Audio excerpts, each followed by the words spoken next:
Assalamu alaikum wa rahmatullah. Bismillah, alhamdulillah, wassalatu wassalamu ala rasulillah. Welcoming everybody back to another episode of Behind the Minbar. Blueprints for a Better Masjid, Mental Health Edition. Inshallah, today we only bring you qualified people, and that's why I brought another New Yorker on for this episode. Dr. Ali Syed, welcome. Alhamdulillah, jazakallah khair. Wa iyaakum, big guy. So, aside from being from the greatest city on earth, no, that's Mecca. My favorite city? No, not that either. This is not starting well. The place I currently hate containing the people I love, and mashallah, we go way back. Me and Dr. Ali Syed, you went on, mashallah, to finish your psychiatry residency in Kansas, and you're back now. You serve as the psychiatry fellow, right, at Columbia? Yes. Mashallah. May Allah increase you. And Ameen. Dr. Ali Syed is a wealth of many things in the mental health space, and a bit of a pioneer in the Muslim community, and that's why I wanted to get first dibs on him with this episode. How do we start? Let's level set, all right? Mental health, and then we'll build to the Muslim community and the masjid's role in this whole equation. Yes. But where are we as a society in modern times? I know it's extremely complex, but how are people doing? And is the Muslim community any different? I know sort of you like to start at data, so let's build from the ground up. Bismillah. Bismillah. Jazakallah khair for having me on the podcast. Bismillah, alhamdulillah, wa salatu wa salam ala rasulillah. Rabbi shrah li sadri wa yassir li amri wa hlul uqdatan min lisani yafqahu qawli. So where are we in current times? There's the good news, and then there's the not so good news. Which one would you like first? Oh man, it's always a hard question. You pick. Okay. So the good news, alhamdulillah, is that the stigma related to mental health, since it's now being spoken about a lot more, celebrities are speaking about mental health, the pop culture, and especially here in North America, there's more conversations that are happening. It is increase in interest in the field of mental health, and it's bringing awareness. And so that's the good part. Suicide Awareness Week, subhanAllah. I don't know when the episode's going to come out, but it just so happens that yes, it's our qadr to record this on the back end of subhanAllah, that, right? Yeah, mashallah. Absolutely. And so there's all of the awareness efforts that are going on. And mashallah, the Muslims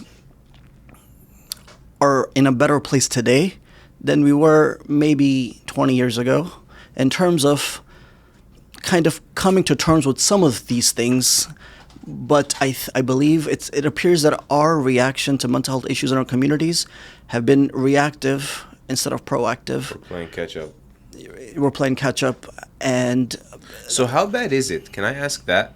Because of course I can Google, but I think people don't know that Googling itself is a skill or AIing is a skill. Sometimes you get what you're looking for, you confirm your own bias.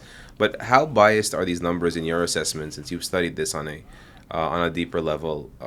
Like I hear, the UK has sort of instated a minister of loneliness, and so has Japan recently, a year after that. And we hear about these sort of, the numbers are epidemic proportions, whether it be suicide or otherwise.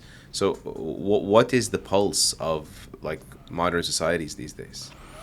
So that's an excellent question. I think in terms of the data that we're looking at, things have changed since the smartphones came out, especially for the youth, starting in 2007. In terms of anxiety, depression, suicide rates in the youth and the adolescents have skyrocketed since the smartphones came out in the early 2000s, and they have successively just progressed into a bad space.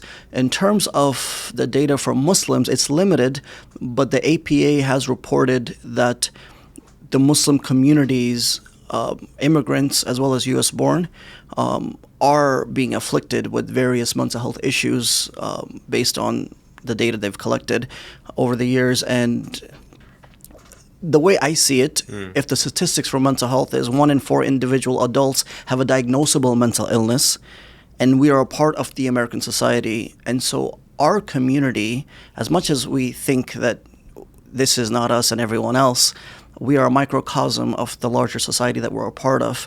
So Dr. Khalid mentioned an interesting point on Friday during the talk. He said, I will give anyone $100 if you can tell me in a family of 5 people that nobody has a mental illness.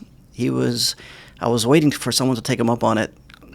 Wow, subhanallah. I mean, of course, it's a spectrum. Some are disorders, some are actually like clinically sort of more severe.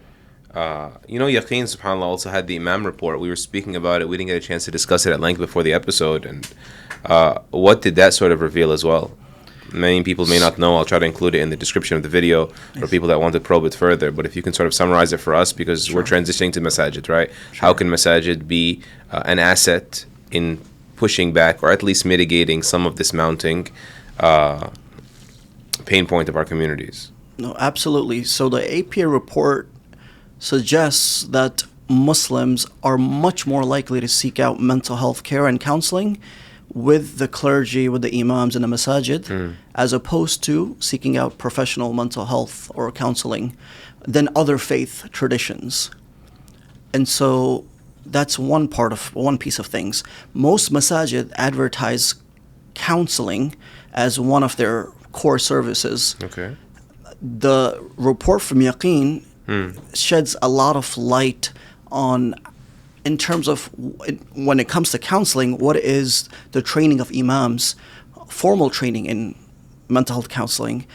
And the data says that less than 10% have a formal degree in mental health counseling, like a formal degree with training as well as supervision by a supervising counselor. 10% of less than 10%. Less than 10% of, like, if you take the imams, the youth directors, all of the sort of clerical personnel, clergy personnel, put it together, less than 10% of them. Like a formal training. And which means far less, because half the masajid don't have staff to begin with.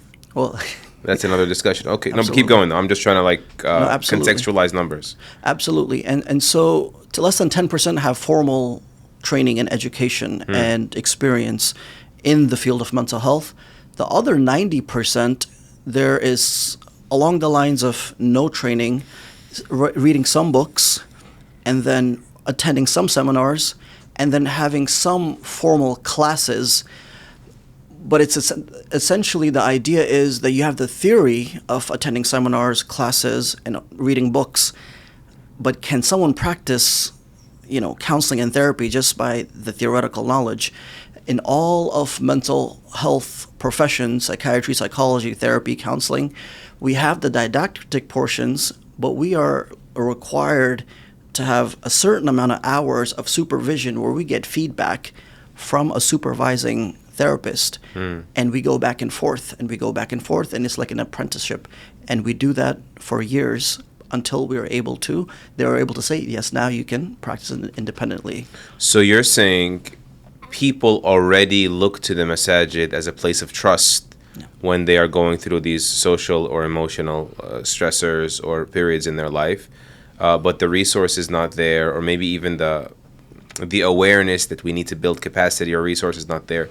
Why do you think that is? Why do you think, if we were to knock out the top 3 or 4 or 5 reasons why these are not mainstream discussions in our masajid, or if they are brought up, they are dismissed or deprioritized at least? Where do you think that comes from?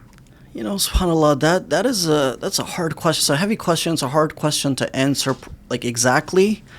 But before I answer that, so in terms of, we talked about the formal mental health training of imams and the clergy and the congregational care leaders in the masajid. Now, when the Yaqeen, the Imam report, when they asked what are the additional areas of education and training that are the top 5, 3 of them deal with mental health, according to the report. Family counseling, family counseling, mental health counseling, as well as contemporary issues that are kind of affecting our youth. Some of that might be along the lines of mental health, LGBTQ, and other things that are also related to peripherally and directly to mental health. Some are others, but there are also mental health issues. So this is self-awareness of the religious leaders that there isn't enough training, we don't have the resource, and the likes. Do you think stigma is a part of it? Stigma. So stigma's always been a part of it from the very beginning. I think our community, the stigma has layers to it. So it's not just the stigma of having a mental illness, but it's not knowing what we don't know, and then conflating spiritual issues with mental health issues and saying that these are one and the same. So if I am feeling depressed and low and I'm not interested in doing things I'd normally do, or I'm feeling low or down or depressed, I may hear that this may be a lack of my connection with Allah, my iman, my faith. My adhkar are not on point, and I'm not making enough dua to Allah. And without a doubt, all of these things are helpful, but we have to understand that that is part of the puzzle and not the entire picture sometimes. No, that's huge. I mean, I try my best to help reverse that trend, because it was, of course, it's a stereotype, but there's always some truth to every stereotype. Absolutely. That like all imams chalk it up to lack of faith, and so sometimes it could be your faith that destines you to go through a certain trial, because Allah wants to elevate you even higher, and He knows that you can handle it and others can't. But when Allah loves a person, He puts them through tests, and those tests, there's no reason to believe whatsoever those tests have to be physical tests or financial tests only. Yaqub alayhi salam he lost his eyesight from weeping over his son for years on end, and so on and so forth. And even, subhanAllah, you think of the validation that comes from a hadith, like the hadith of Talbina.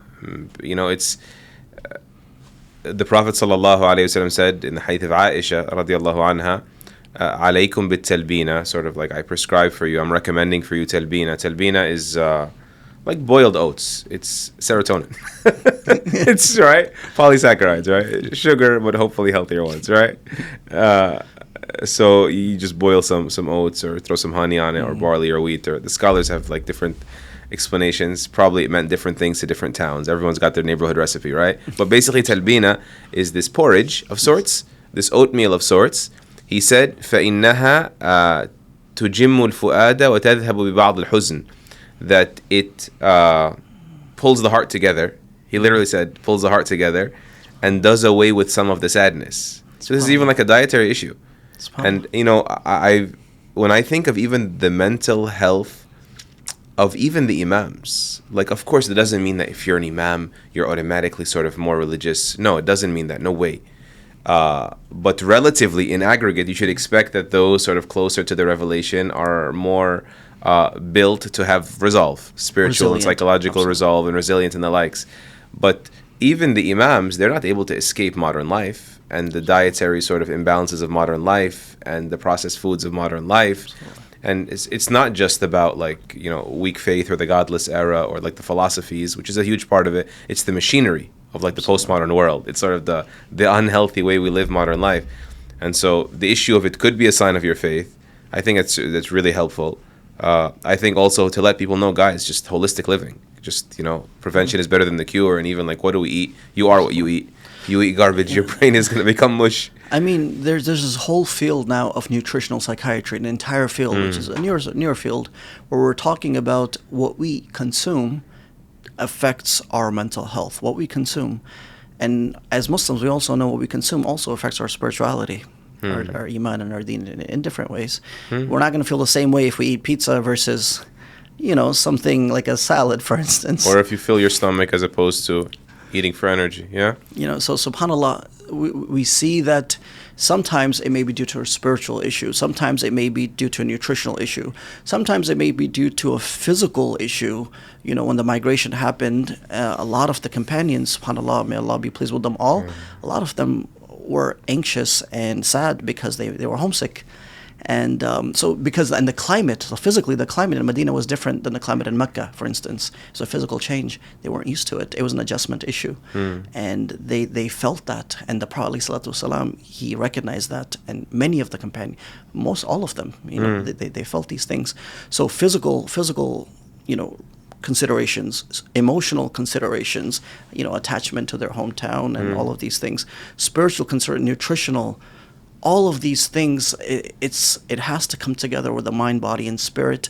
And that would probably make them. And I've heard. I know it's disputed, but I've heard also studies that have tried to argue. I'm not above my pay grade. I'm not trying to like lean this way or that way. Tried to argue that this factor of like how much belonging versus misfit I feel as a Muslim in wider society would actually set up a Muslim for heightened challenges because I'm the scattered 1%, right? Absolutely. And so I may even be more prone to falling into these difficult places, whether it be suicide rates or otherwise. May Allah protect everyone. I mean, but we're not even saying anymore that we are not insulated and we could become like wider society, that we could even be more challenged than wider society in certain respects, because you said it's like, do I belong here or not? Absolutely. Am I oriented, grounded, welcomed? Absolutely. So the data on Islamophobia has come out. They've been tracking since 9/11, and the data from the APA that's reported says that, we are experiencing discrimination at the airports, sometimes with law enforcement, sometimes bullying. It's just different types of things, much more than other demographics. And so I've worked with some of the youth that just finished high school. They go to college. They're very anxious because they don't feel like they belong after spending an entire time in Islamic school. They step into college and they're very anxious, and they're having adjustment issues in integrating and assimilating and kind of navigating these. So Islamophobia we're actually proposed an APA session for the next APA conference in LA, inshallah.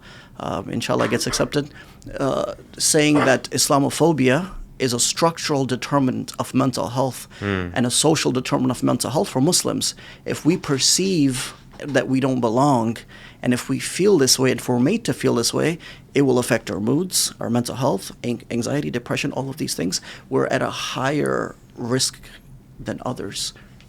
So when you speak to communities, I do want to get back to the point, I think it's probably the most practical of all, and we're going to have to unpack it, which is this notion of because where do we get from here to where we want to be? I really want to figure out a way to discuss expert or bust, that whole notion of okay, the imams may not exist, and if they exist, they likely don't have the training. If they have the training, likely don't have the time. So it's just there's a vacuum here.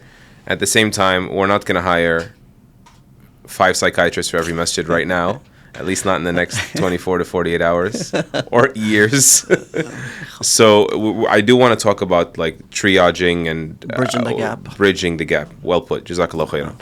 But when you speak to communities, as you've been traveling and doing, how do you help them not feel alienated from this subject? Our tradition, right? We were at one point sort of the Maristans, and what's your approach? I don't want to sort of put words in your mouth. So, it's initiatives like the ones that these masajid here, Malv and IECPA, all you brothers, may Allah bless you all, are recognizing that there is a gap. So I think the most important thing is understanding there's an issue. The imams have said they need additional training. In the Yaqeen report, they said the most important areas of education and training, 3 out of 5 are all related to mental health. So they understand that there is a need, but there's no time to get a master's degree, with all the duties of an imam and youth directors. There's no time to get a graduate degree in counseling. It's not practical, and it's not an easy fix. But once we understand and we identify the elephant in the room, and we can actually bring the stakeholders together. We have the imams, we have the mental health professionals, and we have the community that's being affected.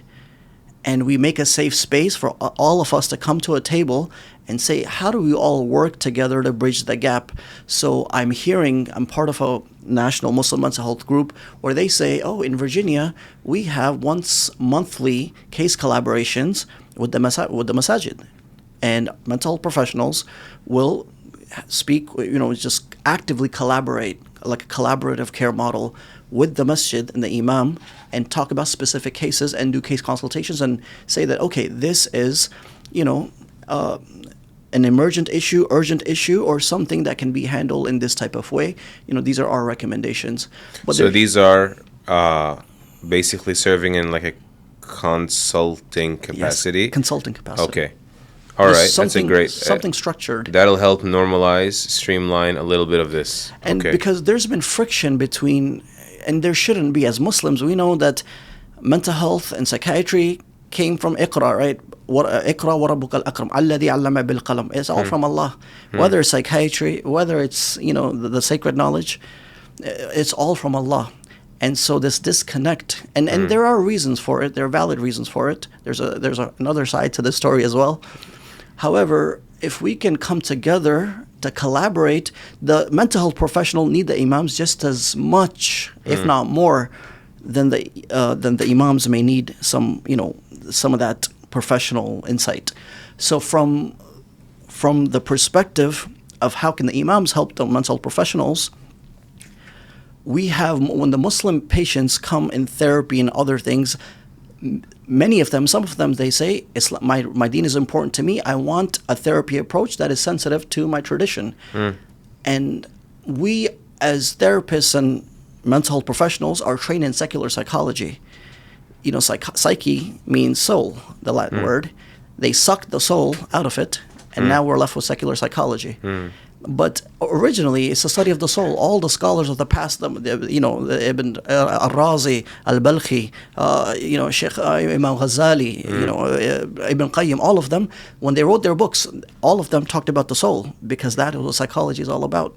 Yeah. But we've kind of separated the two, and now sometimes when the imams and one of our very good friends, he said, please mention to them that there's another side of the issue is when the imams are referring the community members for counseling, couples counseling or individual family counseling, that these therapists, even if they're Muslims, like Islam is part of their, we have to kind of vet them in a way that it's targeted to be sensitive to the needs of the Muslims with Islam as the foundation. Because Jazakallah khair. Keep going. Complete your thought. So because there's harm that's been done, and I've heard of personal stories where couples have gone into therapy and have been told, okay, this is a problem, this is causing someone harm, and ends up in divorce. Yeah. And so there's this hedonistic type of secular perspective in terms of psychology. Anything that gives us pleasure, makes us happy, is what we should go for.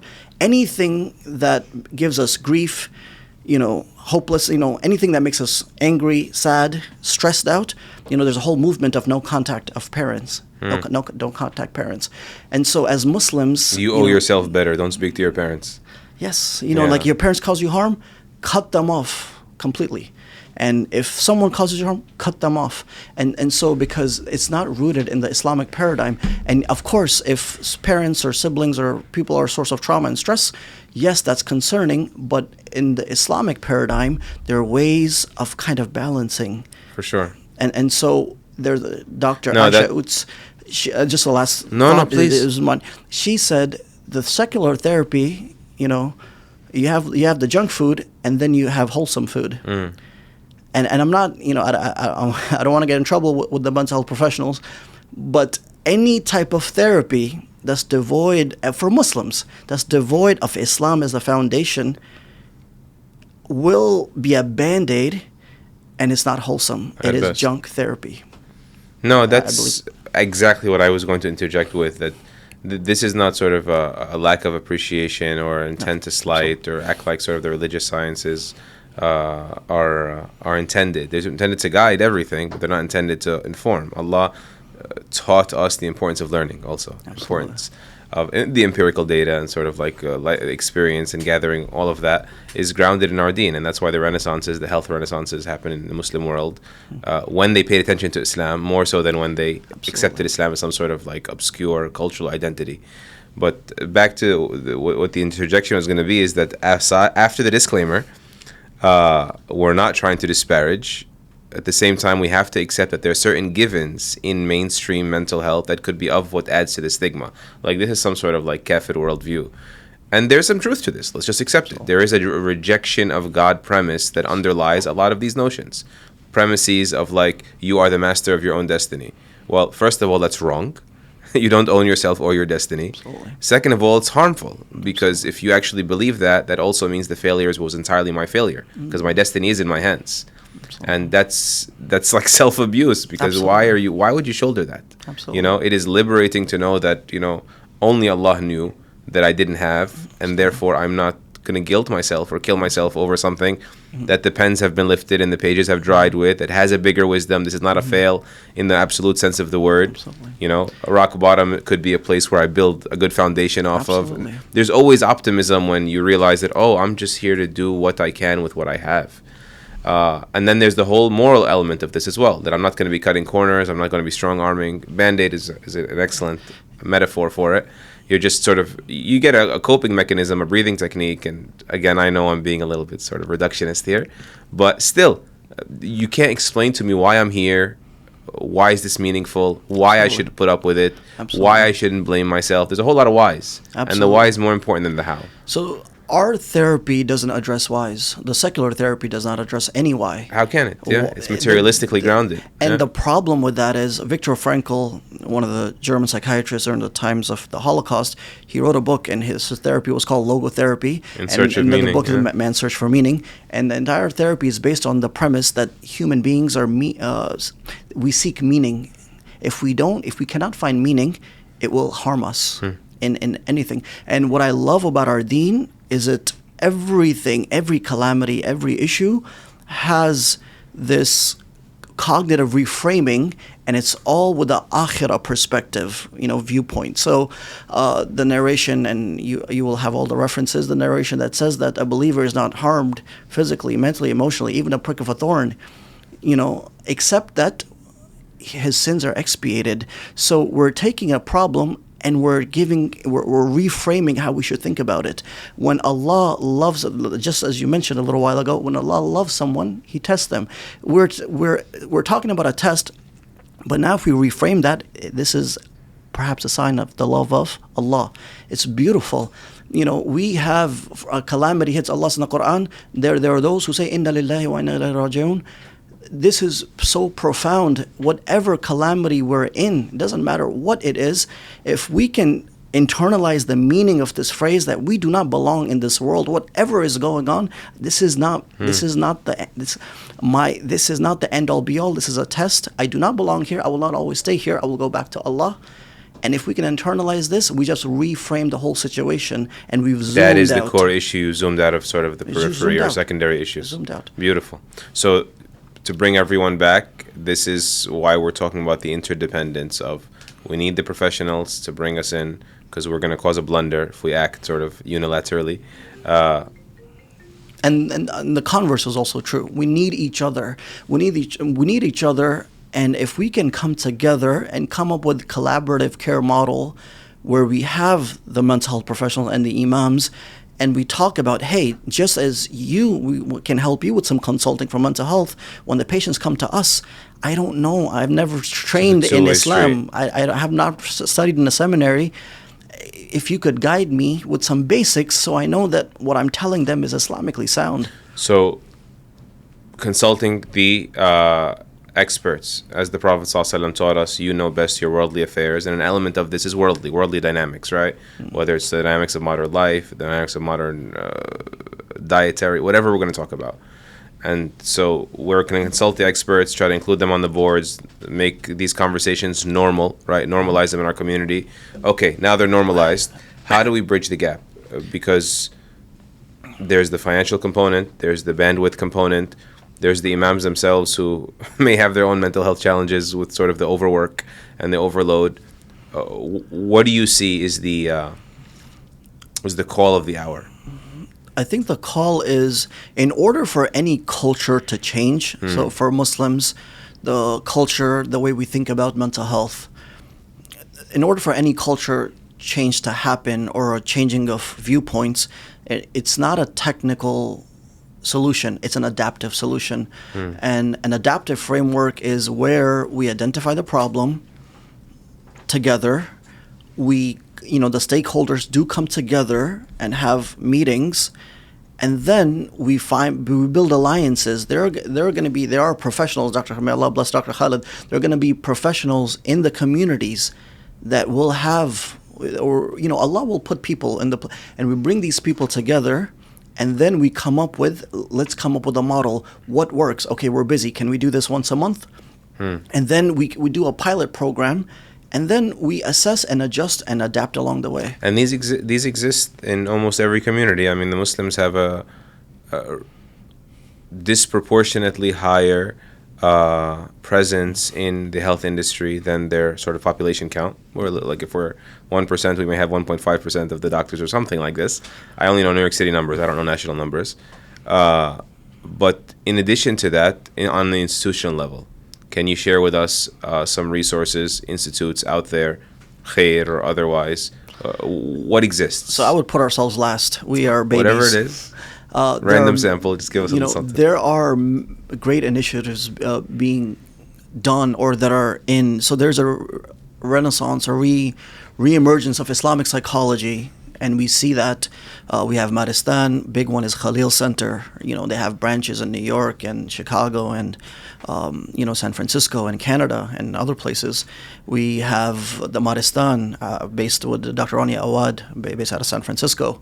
We have there's different institutions out there, but the idea is we don't have enough, and we have efforts. We need to bolster and support these efforts, and then we need to kind of have similar, not duplicating, but depending on, we need to build a capacity and help them. And so you introduced me to the term peer specialist. I had never heard it before you brought it along, as sort of like the, you frame it. I'm so peer specialist, still getting my grasp on what it looks like, how we can sort of create them in our communities and the likes. What are they? So I will say there are peer specialists in every Muslim community. They just don't know they're peer specialists. Nice. Because they may not know what they've been doing, just behind the scenes with family, relatives, friends, is peer work. Peer specialists, certified peer specialists, CPS, are mental health professionals who have a lived experience with mental illness or behavioral challenges or substance use that Allah has blessed to recover. In terms of Muslims here, Allah has blessed them to recover. And well, even if they're not Muslims, it was still even Allah, if they're not Muslims, right? But we're talking in our communities. Gotcha. Right. So they're in recovery. Yeah. Their symptoms are not causing them dysfunction. They're functioning. They're progressing. They're doing well. And now they go through a credential training. Every state has a credential training for certified peer specialists.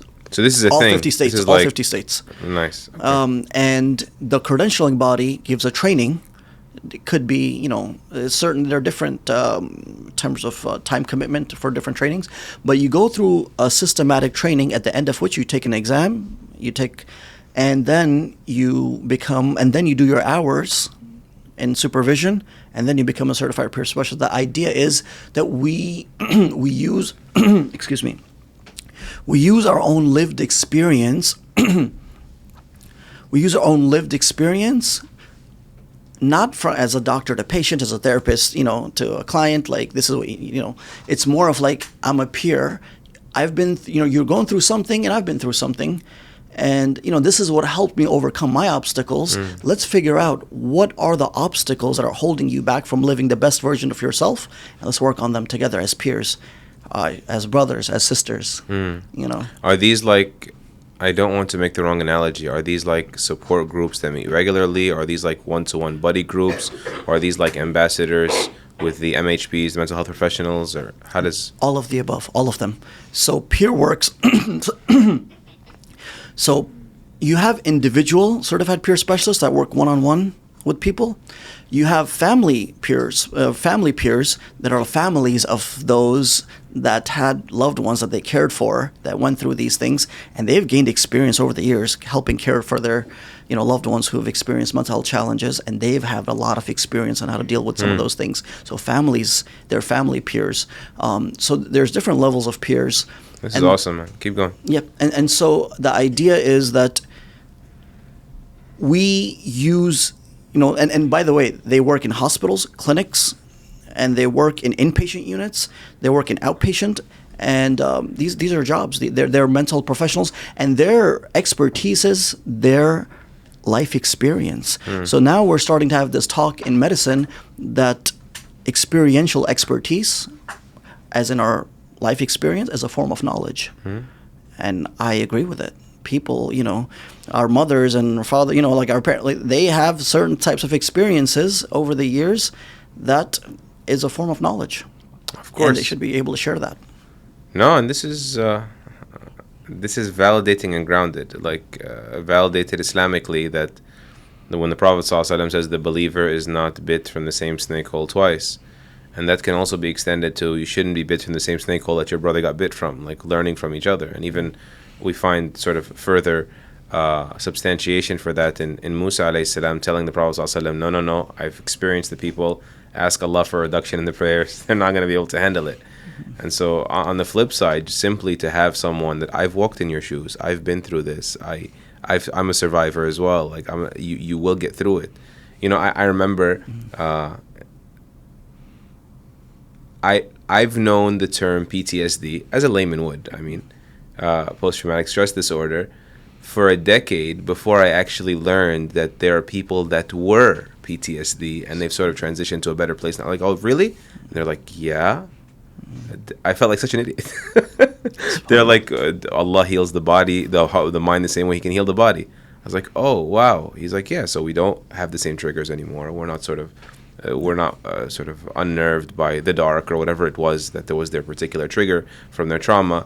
And so to hear more about that from the horse's mouth, right, from someone who's been through it, deeply inspiring, right? Absolutely. And it's evidence-based. There's a lot of evidence. This is not just because in medicine and science, we need data, we need evidence for it to be billed by insurances. And so pure specialists have a body of evidence behind that their outcomes are just as good as medication, are just as good as therapy, except the reason they're not so mainstream is because they don't have the fancy titles and the degrees.